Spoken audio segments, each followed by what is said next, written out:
Good morning, students. আজি মই তোমালোকৰ 3 নম্বৰ ক্লাছ ল'ম আৰু আগত মই তোমালোকক দুটা ভিডিঅ' দিছিলোঁ।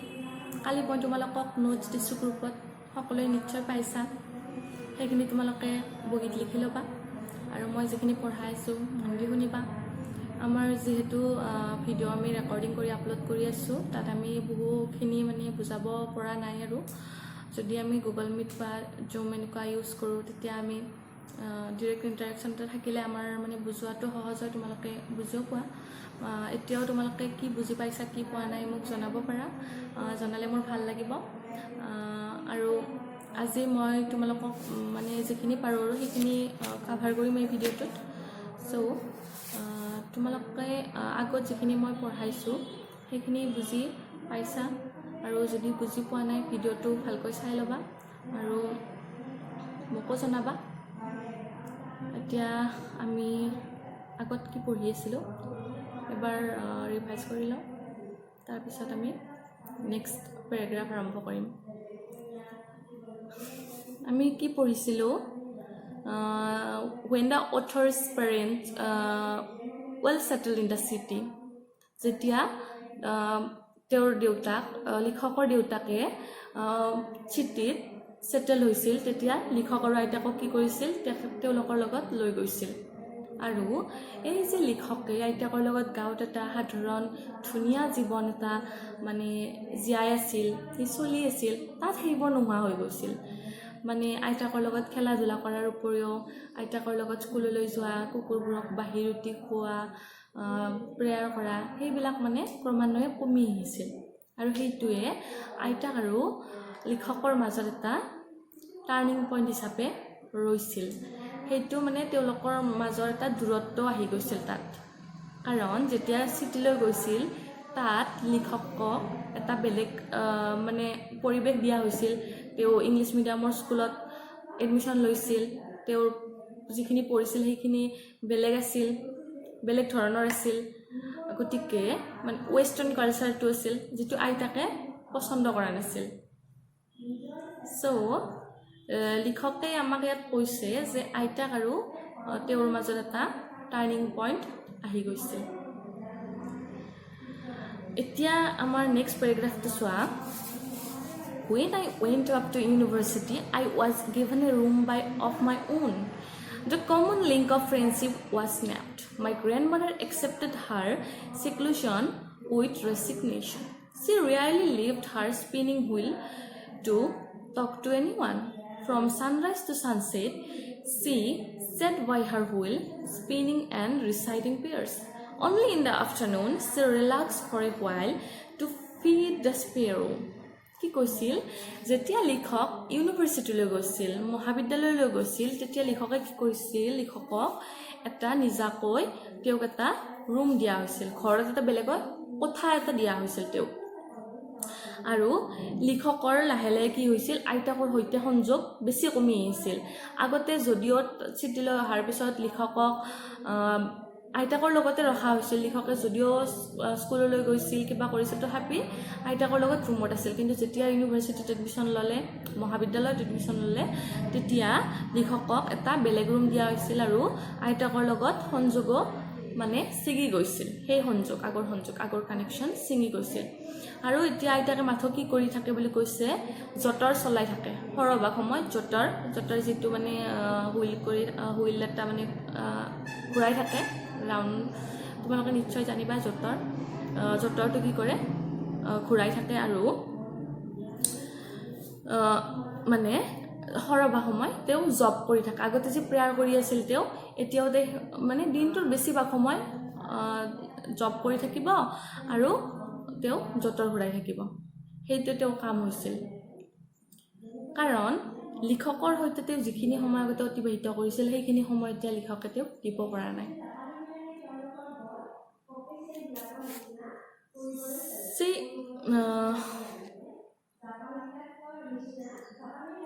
Only in the afternoon she relaxed for a while to feed the sparrow. আৰু অকল ইভিনিং টাইমতে তেওঁ কি কৰে, অলপ ৰিলেক্স ফিল কৰে নিজকে, আৰু কি কৰে সেইখিনি সময়ত তেওঁ স্পেৰ'ক খানা খুৱায়। কি খুৱাই খানা চোৱা While she sat in the veranda breaking the bread into little bits, hundreds of little birds collected round her, creating a veritable bedlam of chirrupings. Some came and perched on her legs, others on her shoulders. Some even sat on her head. She smiled, but never shooed them away. It used to be the happiest half hour of the day for her. চোৱা ইয়াতে কি কৈছে যে আইতাকে গধূলি সময়ত অলপ relax feel কৰে আৰু সেইখিনি সময়ত কেইটামান ঘনচিৰিকা আহে আৰু সেই যিমানবিলাক ঘনচিৰিকা আহে হ বুলি কৈছে সেই ঘনচিৰিকাবিলাকে আহি তেওঁক আগৰি ধৰাৰ পিছত আইতাকে তেওঁক ছিগি বাহিৰতিবিলাক খাবলৈ দিয়ে আৰু কিছুমান ঘনচিৰিকাই কি কৰে আইতাকৰ কান্ধত বহে মূৰৰ ওপৰত বহি পেলাই আইতাকৰ লগত খেলা কৰে আৰু আইতাকে এইখিনি সময় তেওঁৰ সকলোতকৈ বেষ্ট সময় বুলি কৈছে কাৰণ সেইখিনি সময়ত কি কৰে আইতাকৰ ওচৰত ঘনচিৰিকাখিনি আহি তেওঁৰ লগত খেলা খেলে আৰু গোটেই দিনটোত মানে সেই আধা ঘণ্টা সময়খিনিয়ে থাকে যিখিনি মানে আইতাকৰ কাৰণে সকলোতকৈ সুখীৰ সময় মানে আনন্দৰ সময় তাৰপিছত চোৱা When I decided to go abroad for further studies, I was sure my grandmother would be upset. I would be away for 5 years, and at her age, one could never tell. But my grandmother could. She was not even sentimental. She came to leave me at the railway station, but did not talk or show any emotion. Her lips moved in prayer. Her mind was lost in prayer. Her fingers were busy telling the beats of her rosary. Silently she kissed my forehead, and when I left, I cherished the moist imprint as perhaps the last sign of physical contact between us. Aru ki kole jetia when I decided to go abroad for further studies, jetia likhoke 5 bosorar karone it was sure my grandmother would be upset. I would be away for 5 years. Jetia likhoke 5 bosorar karone ক'ত যাব খুজিছিল 5 বছৰৰ কাৰণে abroad বিদেশলৈ যাব বুলি ভাবিছিল তেওঁ ভাবিছিল যে আইতাকৰ কাৰণে এইটো সকলোতকৈ মানে দুখ লগা কথা হ'ব আইতাকে সকলোতকৈ দুখ পাব কিন্তু আইতাকে যেতিয়া লিখকক বিদায় দিছিল তেতিয়া মানে লিখকক বিদায় দিবৰ কাৰণে তেওঁ ষ্টেচনলৈ আহিছিল আৰু তেওঁ মানে যেনেকৈ লিখকে ভাবিছিল তেওঁ বহুত দুখ পাব তেওঁ কষ্ট পাব তেওঁ কান্দিব কিবা ক'ব আইতাকে হেনেকুৱা একো দুখে প্ৰকাশ কৰা নাছিল লিখকৰ আগত একোই কোৱা নাছিল যে মোৰ দুখ লাগিছে তুমি যাবা আজি মোৰ মনত পৰিব হেইবিলাক একোই কোৱা নাছিল তেওঁ একেৰাহে কেৱল প্ৰাৰ্থনাই কৰি আছিল তাৰ পিছত কৈছে যে তেওঁ সেই প্ৰাৰ্থনা মন্ত্ৰ মাতিয়ে মানে জপমালাৰ মন্ত্ৰ এনেকৈ মাতিয়ে ৰেলখন যেতিয়া মানে এৰিব তেতিয়া লিখকক মাততেও কি কৰিছিল এটা কপালত চুমা এটা দিছিল মৰমত আৰু লিখকক সেই চুমাটো দি পেলাই তেওঁ বিদায় দিছিল মৰমত বিদায় দিছিল আৰু তেতিয়া লিখকে ভাবিছিল চাগে তেওঁৰ সেই সময় এইখিনিয়ে চাগে তেওঁৰ সেই সময় লিখকৰ লগত আৰু লিখকে ভাবিছিল কি জানি মানে আইতাকক আৰু দেখাই নাপাব কাৰণ 5 বছৰৰ কাৰণে যাব 5 বছৰত যদি উভতি আহে 5 বছৰৰ পিছত সেই 5 বছৰৰ পিছত আইতাক বা থাকে না নাথাকে তেওঁৰ লগত আকৌ আইতাকক লগ পাব নে নাপাব লিখকৰ মনত মানে এনেকুৱা আইতাকৰ প্ৰতি মানে এনেকুৱা এটা আশংকা বৃদ্ধি পাইছিল যে আইতাক বা থাকিব নাথাকে লিখক আহি পোৱাৰ পিছত তাৰ পিছত কৈছে যে মানে আইতাকক তেওঁ যেনেকৈ দেখিছে তেওঁৰ মানে হেনেকৈ আছে আৰু তেওঁ মানে দিনক দিনে এনেকুৱা যে হৈ যায় বুঢ়া হৈ যায় আছে হেনেকুৱা নহয় 20 বছৰৰ হতি তেওঁতো এটাই দেখি আছে আইতাকক এটা বছৰতে দেখি আছে তেওঁ কোৱা মতে প্ৰথমতে আৰু পিছৰ সময়খিনিতো তেওঁ একেই দেখি আহিছে But that was not so. After 5 years, I came back home and was met by her at the station. She did not look a day older. She still had no time for words, and while she clasped me in her arms, I could hear her reciting her prayers. Even on the first day of my arrival, her happiest moments were with her sparrows, whom she fed longer and with frivolous rebukes. He কৈছে যে Reebok মানে হল গালি পৰা তিৰস্কাৰ কৰা এতিয়া ইয়াত কি কৈছে যে লিখকে মানে ভাবিছিল যে আইতাক মানে যেতিয়া আহিব আইতাকক লগ পাব 5 বছৰৰ পিছত তেতিয়া মানে তেওঁ হয়তো আইতাকক জীৱিত অৱস্থাত নাপায় লিখকে তেওঁ ফিজিক্যালি লগ নাপাব বুলি ভাবিছিল কিন্তু যেতিয়া 5 বছৰৰ পিছত আহিল তেওঁ আহি পেলাই মানে দেখা পালে যে তেতিয়াও মানে আইতাকৰ বয়স যেন এদিনো বঢ়াই নাই আইতাকে সেনেকৈ আছিল যেনেকৈ এৰি গৈছে মানে আইতাকে অহাৰ পিছত লিখকক কি কৰিছে সম্ভাষণ জনাইছে সাদৰ কৰিছে মৰম কৰিছে আৰু সিদিনাও কি কৰিছে মানে তেওঁক মৰমতে মানে তেওঁৰ সাৱটি ধৰিছে আৰু তেতিয়া লিখকে শুনা পাইছে যে আইতাকে সেইখিনি সময়তো কি কৰি আছিল জপমালাৰে মন্ত্ৰ মাতি আছিল আৰু সেই মন্ত্ৰবোৰ স্পষ্ট হৈ উঠিছিল আইতাকৰ লিখকৰ কাণত তাৰ পিছত কৈছে যে যিদিনা তেওঁ আহিছিল সিদিনা মানে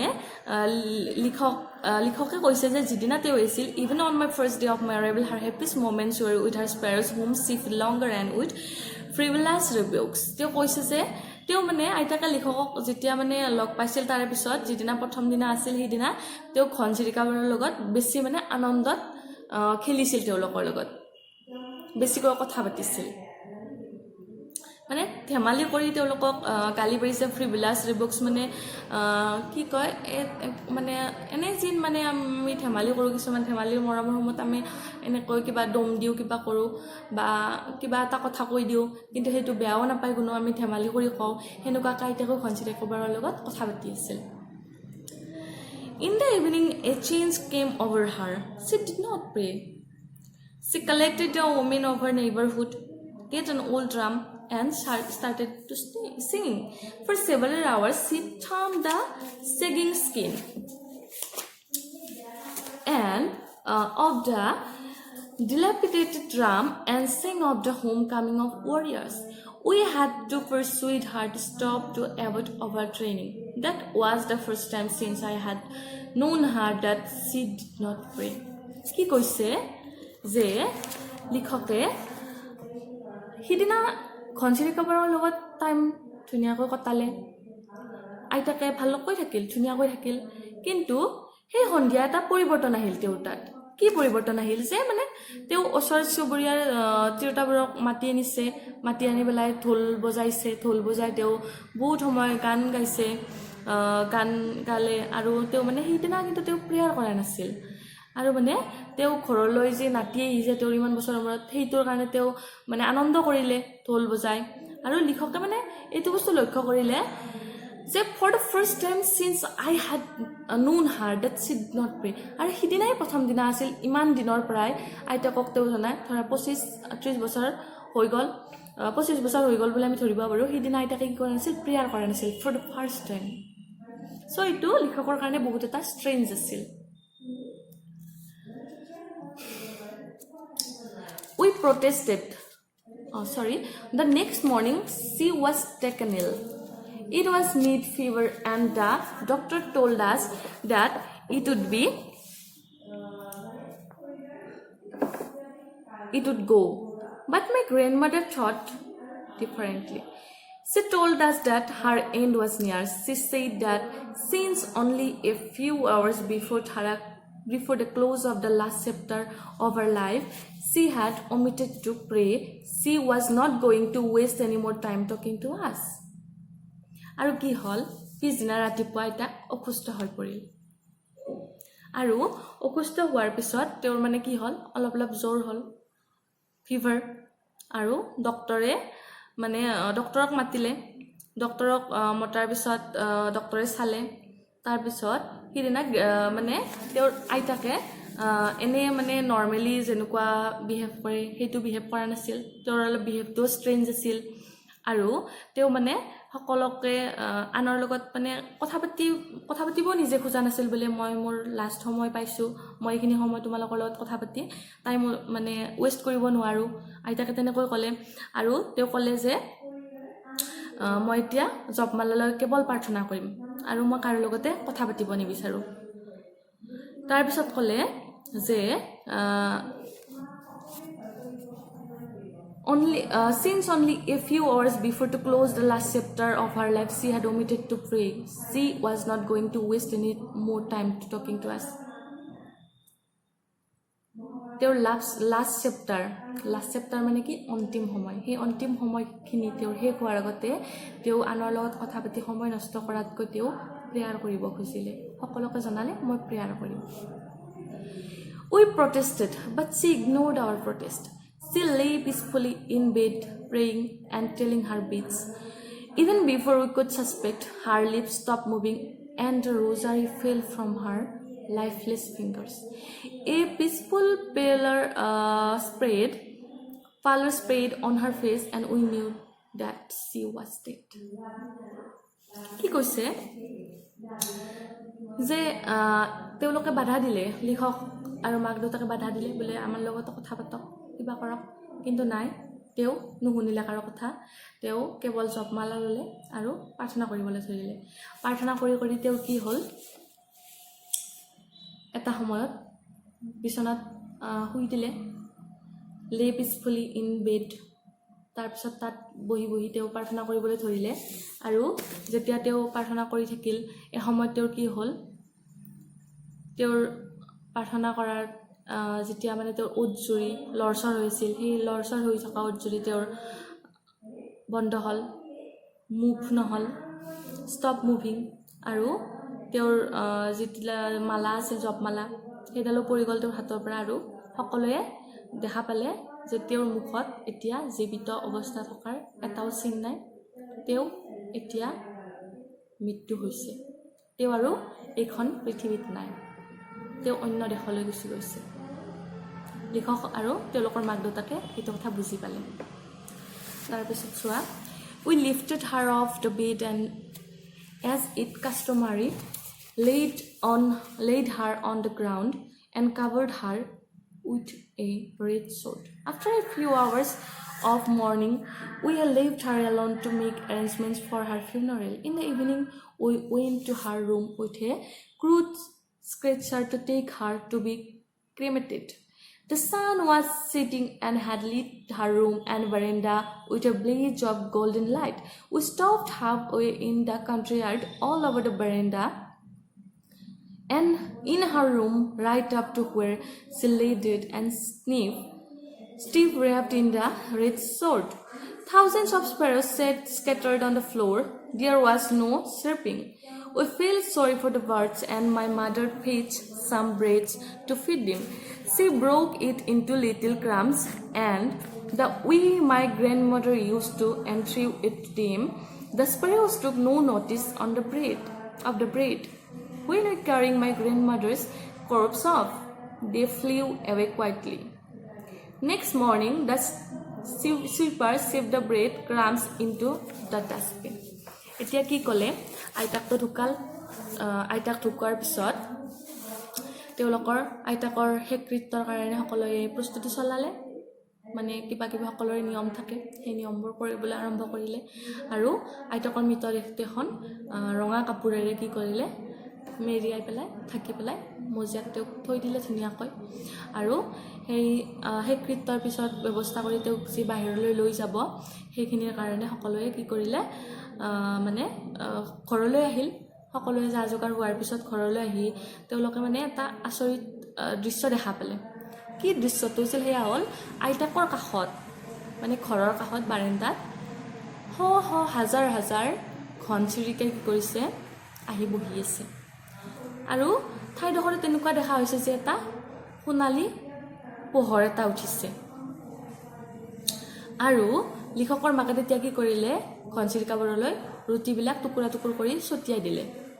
কিন্তু সেই ৰুটিবিলাকৰ পিনে চৰাইকেইটাই মানে নাচালে, খাবতো দূৰৰ কথা, তেওঁলোকে গুৰুত্বই নিদিলে। তেওঁলোকে কেৱল নিমাত হৈ বহিয়ে থাকিল, আইতাকক চাই থাকিল। মানে দূৰৰ পৰাই আইতাকৰ যে মৃত্যু হৈছে, সেই ঘনচিৰিকাবিলাকো গম পালে। সেইকাৰণে আহি পেলাই তাত বহি আছে আইতাকৰ কাষত, মৃতদেহৰ কাষত। আৰু এতিয়া মানে আইতাকৰ কি কৰিলে, আমাৰ শেষকৃত্যৰ বাবে মৃতদেহটো লৈ যোৱা হ'ল। তেওঁলোকৰ যিবিলাক নিয়ম আছে সেইবিলাক কৰি পেলাই লৈ যোৱা হ'ল। আৰু কি কৰিলে, ঘনচিৰিকাবোৰকো আইতাকৰ যোৱাৰ পিছতে ঘনচিৰিকাবোৰেও নিজৰ নিজৰ ঠাইলৈ গন্তব্যস্থানলৈ গুচি গ'ল। আৰু সেই যে ব্ৰেডবিলাক দিছিল, সেই ব্ৰেডবিলাকৰ পিনে তেওঁলোকে ঘূৰিও নাচালে। আৰু পিছদিনা আহি পেলাই চুইপাৰ এজনে সেইবিলাক সকলো শাৰী শাৰী চাফা কৰি দিলে। আৰু আমাৰ ঘটনাটো ইয়াতে শেষ কৰিলে। লিখকে ইয়াত কি কৈছে, কাৰ কথা আমাক ভালদৰে ইয়াত ক'লে, আইতাকৰ লগত তেওঁৰ ৰিলেশ্যনৰ কথা ক'লে।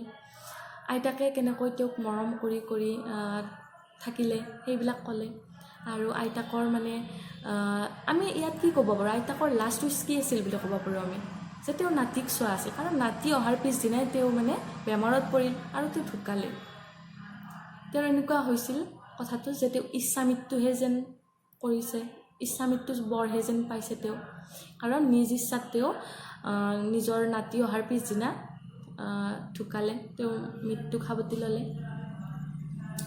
চ' এই ঘটনাটো আমাক লিখকে তেওঁৰ এখন আত্মজীৱনী পুথিত লিখিছে আৰু তাৰ পৰাই আমি ইয়াত মানে আমাৰ হৰ্ণবিল ফাৰ্ষ্ট চেপ্টাৰ পাইছোঁ আৰু এইটো আমি তোমালোকে কিমান বুজি পালা কি বুজি পালা মোক জনাবা ভিডিঅ'টোৰ পিছত মই যেতিয়া দিম তেতিয়া বুজি পাইছা নে পোৱা নাই সেইখিনি কথা মোক জনাবা আৰু আমি ইয়াৰ কুৱেশ্যন এনচাৰবোৰো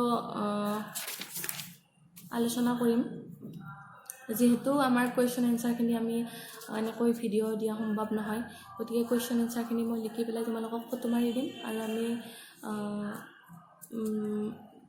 টাইম এটা মিলাই পেলাই তোমালোকক গুগল মিট বা কিবা এটা লিংক দি পেলাই আমি প্ৰশ্ন উত্তৰখিনি কি কৰিম আলোচনা কৰিম তোমালোকক মই যিখিনি কুৱেশ্যন এনচাৰ বা গ্ৰামাৰৰে কিবা কিবি দি থাকিম সেইখিনি তোমালোকে গ্ৰামাৰৰ বহি এটা ছেপাৰেট বনাবা আৰু টেক্সটৰ কাৰণে এটা বহি ছেপাৰেট বনাবা সেইটো তোমালোকে কি কৰিবা চাই থাকিবা সেইটো তাত তোমালোকে ছেপাৰেটলি বস্তুখিনি লিখিবা আৰু বস্তুখিনি ভালদৰে পঢ়িবা আৰু মই তোমালোকক এনেকৈ ক্লাছত বুজাই দিম পিছত আজিলৈ এইখিনিতে আমি সমাপ্ত কৰিম আমি গোটেই লেশ্যনটো শেষ কৰিলোঁ থেংক ইউ